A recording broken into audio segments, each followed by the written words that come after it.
نبی پاک صلی اللہ علیہ وسلم نے فرمایا دو دوست کٹھے رہتے تھے دنیا میں، اور جب وہ قیامت کے دن اللہ تبارک و تعالیٰ کی بارگاہ میں پیش ہوئے تو ہوا یہ کہ دونوں کی کچھ نہ کچھ نیکیاں کم ہو گئیں۔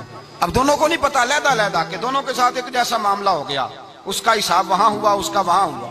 دونوں 20% نیکیاں ڈھونڈ رہے تھے، دونوں کو کوئی نہیں ملی، رستے میں دونوں کی ملاقات ہو گئی۔ تیرا کیا بنا؟ اس نے کہا یار 20% کمی رہ گئی۔ تیرا کیا بنا؟ 20% رہ گئی۔ اب دوست ہے نا دوست، دنیا میں بھی سودا نیکی کا، آخرت میں بھی نیکی کا۔ فرماتے ہیں اس نے اس کو نیکیاں دے دی، وہ جنت کے دروازے پہ گیا تو اس کے دل میں خیال آیا میں کتنا خود غرض ہوں، اس نے نیکیاں دے کے مجھے بھیجا اور میں نے اس کا سوچا ہی نہیں۔ وہ دروازہ جنت سے پلٹ آیا، رونے لگا۔